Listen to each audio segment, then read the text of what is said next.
Saludos, profesora. En esta oportunidad, mi compañera Libet Roldán y mi persona, Nairuz Frey, hablaremos sobre lo que es el examen mental. ¿Qué es el examen mental? El examen mental se conoce como un instrumento semiológico en psiquiatría que ayuda a identificar los signos y síntomas psicopatológicos para un adecuado diagnóstico. El examen mental da a conocer el estado emocional, el funcionamiento y la capacidad mental de un paciente. El examen mental es una técnica que debe manejar todo médico clínico, ya que éste permite tener un adecuado diagnóstico sobre los síndromes psiquiátricos del paciente. El examen mental debe realizarse después de haber obtenido información sobre el motivo de consulta y la evolución de los síntomas y signos del paciente. El examen mental se puede dividir en tres partes. La primera de ellas es los elementos del vivenciar. Son elementos básicos que constituyen el aparato psíquico. Estos elementos se pueden dividir de la siguiente manera: sensación, percepción y representación. La sensación se inicia en los órganos sensoriales a partir de un estímulo y se transmite a diferentes zonas cerebrales. Las sensaciones que el ser humano es capaz de percibir son luz y colores, sonido y ruidos, temperatura, tacto, tensión, olor, olfato, entre otros. Los trastornos de las sensaciones pueden deberse a lesiones físicas o funcionales. Por otro lado, la representación son imágenes que surgen en la conciencia, son íntimas y ocurren en el espacio subjetivo. Pensamiento. El pensamiento es el flujo de ideas, símbolos y asociaciones dirigidas hacia un objeto que se expresan a través del lenguaje o a través de la acción. Afectividad. Este elemento es de suma relevancia, ya que requiere de algunas definiciones importantes para poder comprender. Por ejemplo, la emoción, que es un movimiento afectivo que se presenta como la reacción ante un estímulo externo o interno. Los sentimientos, que son un movimiento afectivo más estable y duradero en el tiempo. Y por último, el estado de ánimo o humor básico, que es el estado más permanente. El cambio del estado de ánimo es un cambio que comprende los sentimientos y las emociones. Psicomotricidad. La psicomotricidad es la acción corporal y visible de lo psíquico. En segundo lugar, tenemos a los instrumentos del vivenciar.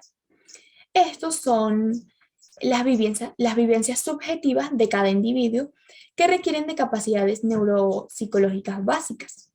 Estas capacidades son las siguientes: conciencia, que se conoce como la capacidad de responder a otros estímulos; lenguaje, que es la capacidad de usar y ordenar adecuadamente las palabras para expresar pensamientos o ideas; memoria, se define como la capacidad de almacenar y recuperar información; función ejecutiva, esta es la capacidad de planificar y llevar a cabo tareas secuenciales en un periodo de tiempo determinado; función visuoconstructiva, esta es la capacidad para dibujar o construir figuras o formas en 2 o 3 dimensiones; praxia idiomotora, esta es la capacidad de ejecutar actos motores previamente aprendidos; y por último está la gnosia, que es la capacidad de reconocer estímulos sensoriales complejos; la anosognosia, que es la negación de una incapacidad funcional evidente; y la heminegligencia, que es la falla en reportar, responder u orientar hacia un estímulo que se presenta. En tercer lugar, tenemos los aspectos básicos de la personalidad. La personalidad es un constructo psicológico que se refiere a un conjunto dinámico de características psíquicas de una persona que determinan que los individuos actúen de maneras diferentes ante determinadas situaciones. Para Albert, la personalidad alude a la regularidad y consistencia en los comportamientos, así como a las formas de pensar, sentir y percibir las experiencias. La personalidad es la forma en que pensamos, sentimos, nos comportamos e interpretamos la realidad. Mostramos una tendencia de ese comportamiento a través del tiempo. Es la forma en que nos vemos a nosotros mismos y a los otros y al mundo que nos rodea. Por otra parte, los patrones de comportamiento que conforman la personalidad son los denominados rasgos de la personalidad. Los rasgos de personalidad son puramente descriptivos del comportamiento. Las teorías de la personalidad intentan explicar cómo se desarrolla la personalidad y esos rasgos de personalidad. Asimismo, la teoría conductual explica la personalidad en términos de los afectos que estímulos externos tienen sobre el comportamiento, especialmente aquellos que se refuerzan, positiva o negativamente por el medio social. De la misma manera, Albert Bandura sugirió que las fuerzas de la memoria y las emociones funcionaban juntos como las influencias del entorno. La psicología humanista, por otro lado, enfatiza que las personas tienen la libertad para decidir y esto juega un papel importante en su comportamiento. Como resultado, las teorías de la personalidad intentan explicar la forma en que se constituyen las diferentes personalidades y la psicoterapia intenta producir cambios en las formas de ser y se basan en las teorías psicológicas para generar estos cambios.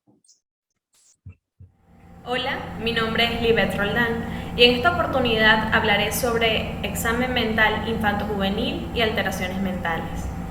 Se sabe que, según datos estadísticos, alrededor del 5 y el 22% de los niños y adolescentes padecen de algún trastorno mental. Además, que también entre un 4 y un 6% de los niños y adolescentes padece un trastorno mental que es grave.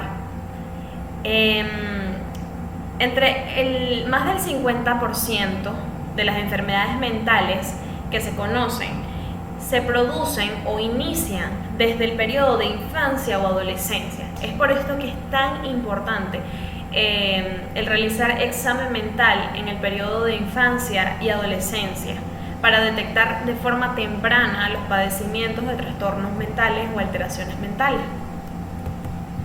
El objetivo de la entrevista y el registro de un examen mental es para determinar la existencia de una psicopatología y, en su caso, establecer un diagnóstico y un plan terapéutico que sea individualizado.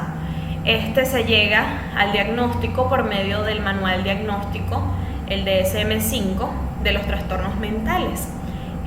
Algunas personas difieren sobre el hecho de utilizar o no este manual porque creen que no cumplen todos con los criterios para poder llegar a un diagnóstico, dado que influyen también factores como los percentiles de normalidad, anormalidad, de acuerdo a la región, pero nosotros nos guiamos por este manual diagnóstico. La mayoría de los afectados inicialmente suelen tener el primer contacto es con un médico de atención primaria, sea un pediatra o un médico general que evalúe al paciente y note que haya algún tipo de anormalidad en él y sea él el que refiera a algún especialista, psicólogo o psiquiatra infanto-juvenil que luego realice este proceso de examen mental. Al tratarse los consultantes o pacientes de niños y adolescentes, el proceso de evaluación es mucho más complejo.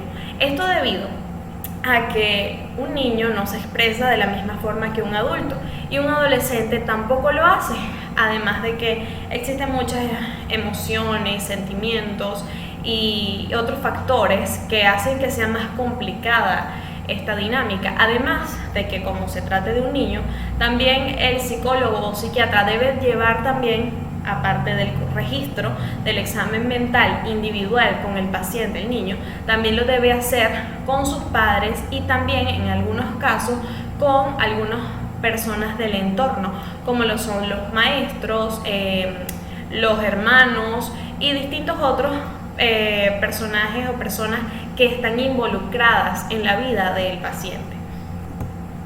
Algunos principios generales del examen mental infanto-juvenil son, en primer lugar, el examen mental infanto-juvenil debe ser realizado por un psicólogo o un psiquiatra infanto-juvenil, que se trata de el que se encarga de los niños, niñas y adolescentes y que es el especialista que puede llevar a cabo el diagnóstico y tratamiento de los trastornos mentales. Esto es muy importante, que se establezca bien que sí sea un psicólogo o psiquiatra titulado.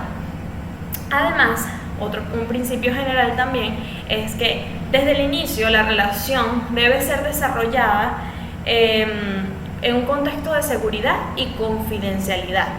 La entrevista debe ser privada, o sea, tanto la parte cuando se realice la entrevista con el niño o el adolescente, solos, paciente y psicólogo.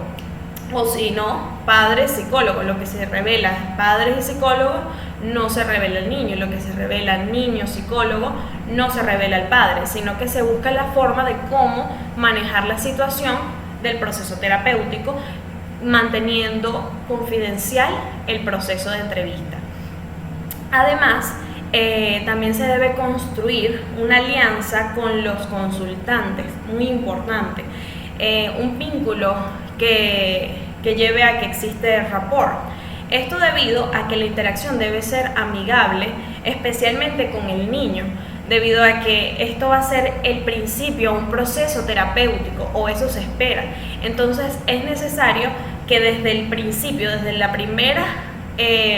primer encuentro que se tenga con el niño, se lleve a un rapport.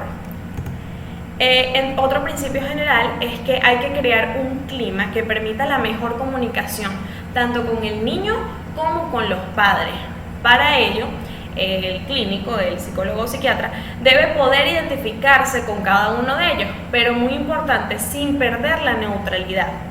Esto debido a que debe ser muy objetivo el psicólogo que realiza el examen mental, porque puede que el padre o la madre o el adulto responsable del niño nos diga algo, pero que realmente no sea la causa principal por la que el niño esté presentando alguna normalidad de conducta.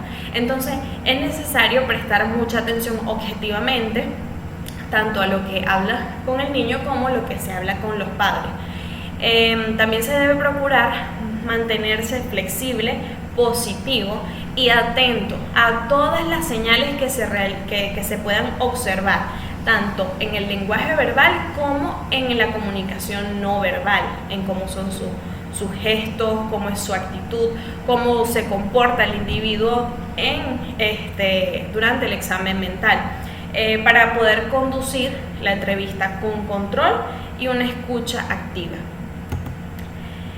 La entrevista con el niño comprende una parte verbal, como lo dije anteriormente, y en función de la edad también deben realizarse o desarrollarse otras técnicas. Esto debido a que el niño no sabe expresarse todavía de la forma correcta, como lo hace un adulto. Todavía le cuesta o no lo entiende. Entonces, por medio de juegos o dibujos, se puede llegar más fácilmente a entender mejor y llevar a cabo el registro de examen mental de la forma correcta. Luego de clarificar todo lo que es el motivo de consulta y organizar todo como un esquema mental de lo que fue el examen mental y la entrevista, se debe planificar una intervención terapéutica que sea adecuada e individualizada para el paciente, el niño o el adolescente, y podérsela hacer llegar, explicarle cómo sería el proceso terapéutico a los padres para que estén informados, y también al paciente para que esté al tanto, claro, de la forma correcta, con el lenguaje correcto y de la forma en la que sea más aceptable para que el niño o el adolescente se mantenga durante toda la terapia con el rapport. Esto ha sido todo, espero que les haya gustado. Muchas gracias.